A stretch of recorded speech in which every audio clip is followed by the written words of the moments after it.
భారత్కు వ్యతిరేకంగా పనిచేస్తుంది? భారత్‌ని టార్గెట్ చేయడానికి గల కారణం ఏంటి?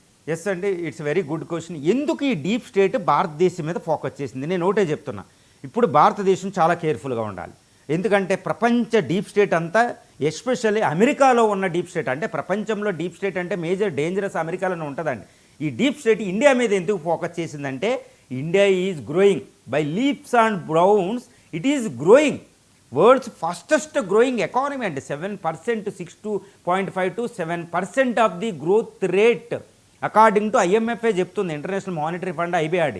Fastest growing economy. ఇది గ్రోత్ అయిపోతుంది. ఎంత గ్రోత్ అయిపోతుంది అంటే, కేవలం వచ్చే 24 సంవత్సరాల్లో ఇది అమెరికాని అధిగమించబోతుంది.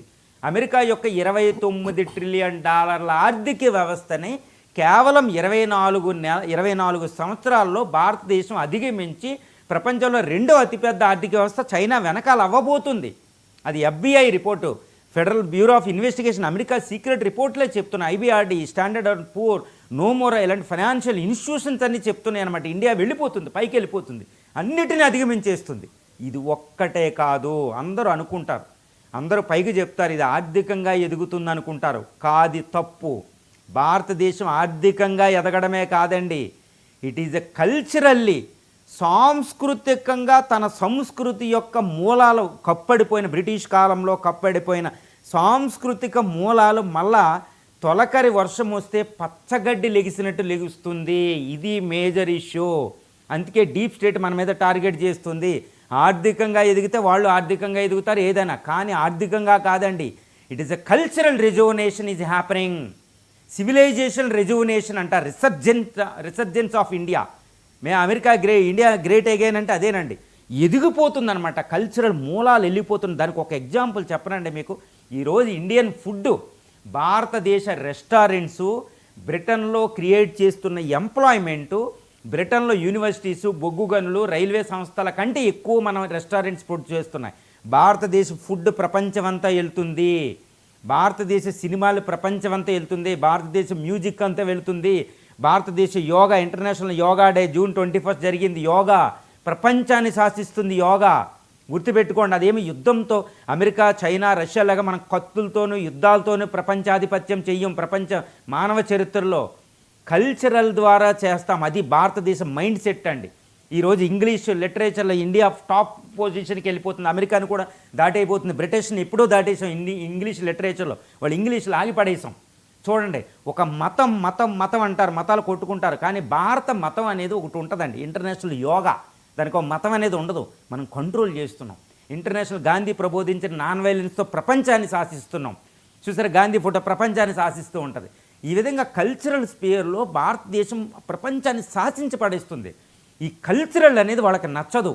గుర్తుపెట్టుకోండి, భారతదేశం హిందూ మతం కూడా రైజ్ అవుతుంది. అందరూ అనుకుంటారు హిందూ మతం తగ్గుతుంది అంటే ఇట్ నెవర్. వివేకానంద మాటలు వింటే 1893 స్పీచ్లో మనకు అర్థమవుతుంది. Hindu religion is growing. ఎందుకు గ్రోత్ అవుతుందంటే అసిమిలేషన్ అనే ఒక పవర్ ఉంటుందండి, వాళ్ళకి తెలియకుండానే వాళ్ళన్నీ ఇందులో లాగేసుకుంటుంది అనమాట. సో భారతదేశం ఎకనామికల్గా గ్రోత్ అవుతుందనేది నిజమైన, యాక్చువల్ వాస్తవానికి భారతదేశం కల్చరల్ రిసర్జెన్స్ అవుతుందన్నమాట, పునరుజ్జీవనం. అదే అమృత్కాల్ పునరుజ్జీవనం. ఈ పునరుజ్జీవనం అవుతే ప్రపంచమంతా భారతదేశ పాదాక్రాంతం అవుతుంది. ఎందుకంటే Friedrich Max Muller what India teachers for us అని ఒక బుక్ రాస్తాడండి. ఆ బుక్లో చెప్తాడు, it is a fountainhead of the knowledge. ప్రపంచ విజ్ఞానానికి ఇది వారధి. అరిస్టాటిల్ మాట్లాడతారు. మళ్ళీ ఆ కాలం వచ్చేసిందంట.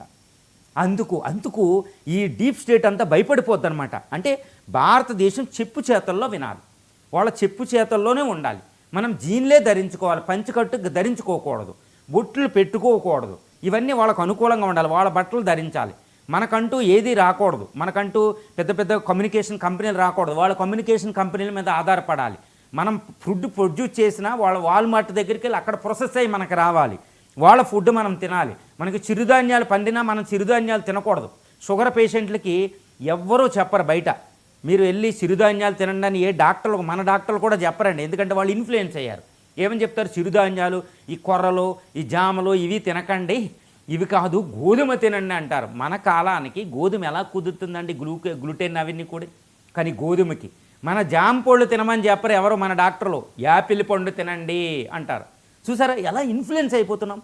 ఎందుకంటే వాళ్ళ కల్చరల్ ఇన్ఫ్లుయెన్స్లో మనం ఉన్నాం. మన కల్చరల్ ఇన్ఫ్లుయెన్స్ వచ్చేస్తుందని వాళ్ళు భయపడుతున్నారు. చాలా డేంజరస్. అంటే భారతదేశం బయటకు వచ్చేస్తారన్నమాట. తన కల్చరల్ మూలాలు తెలుసుకుని మన శక్తిని మనం తెలుసుకుంటే వాళ్ళ స్టేతుల్లో వినం, వాళ్ళ బిజినెస్ లెవెల్లో వాళ్ళ ఐడియాలజీ ఉండదు, పశ్చిమ దేశాల ఐడియాలజీ ఉండదు. అందుకని ఈ డీప్ స్టేట్ చాలా డేంజరస్. FBI, ఈ CIA, అమెరికా అధ్యక్షులు వీళ్ళందరూ ఇండియాకి ఎగ్నెస్ట్గా పనిచేయడం. అందుకనే ఇప్పుడు డీప్ స్టేట్ అంతా ఇండియాకి ఎగ్నెస్ట్గా పనిచేస్తుంది. ఎందుకంటే భారతదేశం తన యొక్క మూలాలు తెలుసుకుని కల్చరల్గా విజృంభిస్తుంది, ఎకనామికల్గా. వాళ్ళకి నచ్చదు అది. ఇలా అయితే ప్రపంచమే భారతదేశం చేతిలోకి వచ్చేద్ది.